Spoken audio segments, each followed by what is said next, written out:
네, 오후에 재판 하나 마치고 사무실 다시 들어가는 길이고요. 재판이 금방 끝났네요. 재판 오다가 이제 제가 사회에서 알게 된 후배, 그냥 박이라고 하겠습니다. 그 박으로부터 문자를 받았는데, 그동안 이제 그 친구가 A라는 회사를 다니다가 이번에 B로 옮기게 되었던 거예요. 그래서 이번에 제가 A 회사를 그만두고 B 회사 법무 담당으로 가게 되었습니다. 그동안 A 회사에서 했던 것처럼 B 회사에서도 기회가 닿으면 좋은 도움을 받고 싶습니다, 이렇게 왔길래, 일반적인 이직 인사이기도 하지만 그 박이란 친구는 제가 참 진짜 남다른 느낌이 있어서 한번 오늘 드라이브 튜브에서 말씀을 드리고 싶은데요. 회사라고 하는 게 잘 나갈 때도 있고 못 나갈 때도 있죠. 이 친구가 이 A란 회사에서 꽤 오래 있었죠. 10년 넘게 있었죠. 그런데 회사가 한 몇 년 전부터 어려워졌죠. 그 업종 자체가 어려워졌고, 여러 가지 회사 내부적인 문제로 결국은 정상적인 회사 생활이 이제 이루어지지 않고, 경영 활동이 이루어지지 않고 이제 회생 절차로 들어간 거예요. 제가 불안했는데 결국은 회생 절차 들어간 거 보고 아이가 싶더라고요. 그리고 예상대로 이제 직원들에 대한 급여도 계속 밀리기 시작하고, 근데 제가 본 이 친구는 일을 참 잘하거든요. 되게 로열티도 있고. 그래서 어차피 이 회사는 오래 못 갈 것 같으니까 제가 먼저 그 얘기를 했었죠.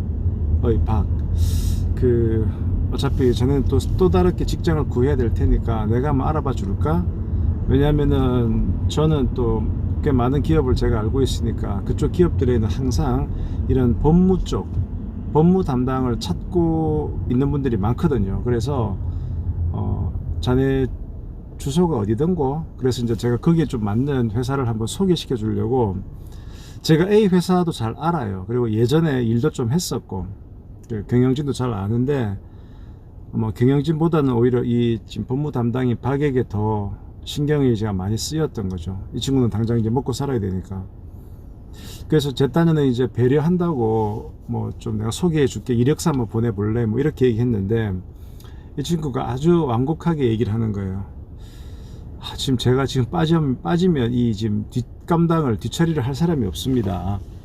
어차피 영업하는 친구들이야 영업은 지금 못하니까 다 나갔는데, 자기는 법무고 관리니까 이 회생법원 들어가서 하는 모든 일들이 자기 일이 되게 많다는 거예요. 그래서 자기가 지금 빠져서는 일이 펑크가 너무 많이 난다는 거죠. 그래서 제가 급여는 제대로 나오나 그러니까 말을 안 해요. 당연히 잘 안 나오겠죠. 돈이 하나도 없는데. 근데 제가 막 부끄러운 거예요. 이 친구는 그래도 자기 조직에 대한 그런 애정을 가지고 그 일을 마무리하려고 하는데, 제가 오바해서 야, 딴 데내 알아봐 줄까, 이렇게 얘기한 꼴이 되는 거니까 머쓱해지더라고요. 그러면서 그 얘기를 해요. 그 박이란 친구가, 우리 회사 진짜 옛날에 잘 나갔는데 좋았는데, 그때 제가 결혼도 하고 이 회사에 대한 고마움이 있어요. 그리고 그 경영진에 대한 고마움, 사실은 그 경영진도 여러 가지 문제점이 많이 있었거든요. 그래서 그게 법적으로도 많이 문제가 되었지만, 그래도 나를 거두어 줬다는 그 생각이, 요즘 사람도 잘 그런 생각 안 하는데, 그래서 제가 오히려 딴 데 알아봐 주겠다고 했다가 아주 제가 머쓱해진 그런 일이 있었는 바로 그 친구가, 이제 그 회사가 거의 이제 절차가 거의 마무리 되는 걸로 제가 신문 기사에서 봤거든요. 그러니까 이제 떠나는 거예요. 그리고 능력 있는 친구라서 그런지 또 금방 좋은 회사로 옮겨가는 회사는 좀 탄탄한 회사더라고요. 보니까 오래된 회사고, 어찌나 기분이 좋던지, 정말 귀한 친구인데, 정말 잘 되면 좋겠다, 그런 생각이 들었습니다. 변호사로서 일을 하다 보면 의뢰인으로는 주로 그 회사의 법무팀들을 만나게 되잖아요. 그런데 참 희한한 것이, 되게 이렇게 아주 변호사를 힘들게 하는 그런 실무자가 있고, 아이고 변호사님 알아서 해주세요, 되게 이지고잉을 하는 그런 스타일이 있어요. 그러니까 막상 일을 할 때는 이지고잉 하는 사람이 편해요.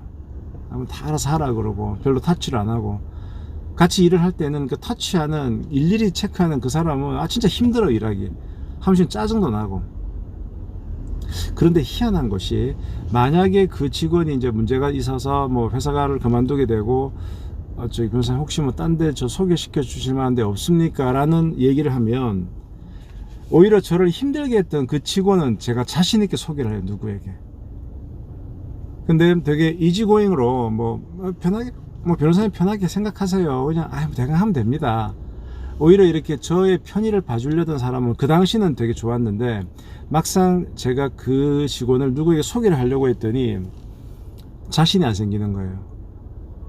그렇구나. 이 일을 경상도 말로 단디 한다는 것은, 그러니까 공과 사를 다 구분하는 거죠. 예의는 지키되 그 일을 끝까지 마무리하기 위해서 노력하고, 악역도 담당하고, 실무자가 악역도 담당하고, 그런 사람들은 일할 때는 힘들지만 돌아서서 생각해보면 그래도 저 친구 일은 잘하네, 제가 그렇게 생각하는 것 같아요. 반대로 되게 막 관계지향적이고 좋게 하는 이런 사람들은 친할지는 모르겠지만 막상 누구 어딘가에 소개를 하려고 하면은 이게 선뜻 소개를 못 하겠는 거예요. 그래서 이게 자기가 맡은 일에 성심성의껏 그 사소한 거라도 챙기는 그런 사람이 결국은 좋은 인상으로 남는구나, 그 생각을 좀 했습니다.